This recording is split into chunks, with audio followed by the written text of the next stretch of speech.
महानगरपालिका निवडणुकीतील राण्याचा प्रकरण मंत्री भरत गोगावलेंचा मुलगा विकास गोगावले पोलिसांना शरण आलाय। विकास गोगावलेसह सर्व आरोपींची वैद्यकीय तपासणी पूर्ण झाली आहे। मंत्री भरत गोगावलेंचा मुलगा विकास गोगावले, पुतणे महेश गोगावले यांच्यासह एकूण 8 जणांची वैद्यकीय चाचणी पूर्ण आहे। चाचणी पूर्ण झाल्यानंतर सगळ्या आरोपींना पुन्हा पोलीस ठाण्यात आणले। कोणीही त्या ठिकाणी असो, एखाद्या नेत्याचा मुलगा असो किंवा कुठल्या पक्षाचा कार्यकर्ता असतो, कायदा हा सर्वांकरिता सारखा आहे।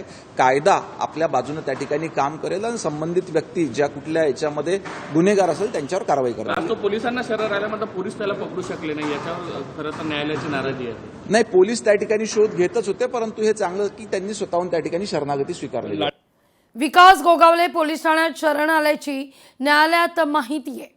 महाधिवक्त्यांनी या संदर्भात माहिती दिली आहे। श्रेयस जगताप यांना देखील शरण येण्याचे आदेश आहेत।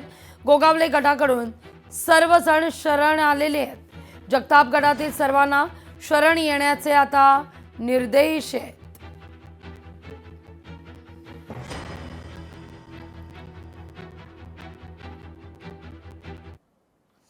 पंचायत समिती जिल्हा परिषदेतही स्वीकृत सदस्य येणार।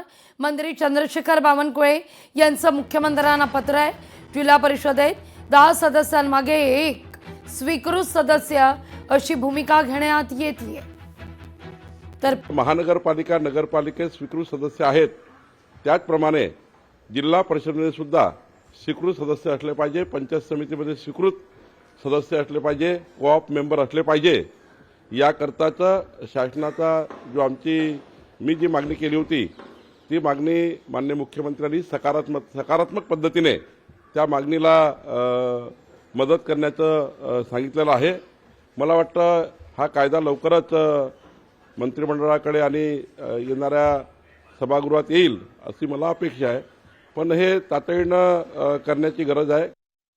तर सोलापूर जिल्हा परिषद पंचायत समिती निवडणुकीच्या रिंगणात नातेवाईकांची एंट्री आहे। मंत्री आमदारांचे नातेवाईक मोठ्या संख्येनं रिंगणात दिसत आहेत।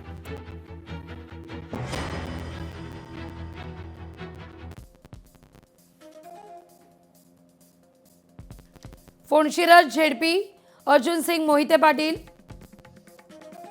दर्यशील मोहिते पाटलांचे चुलत बंधू, यशवंतनगर पंचायत समिती वैष्णवी देवी मोहिते पाटील, अर्जुन सिंग मोहिते पाटील यांची पत्नी,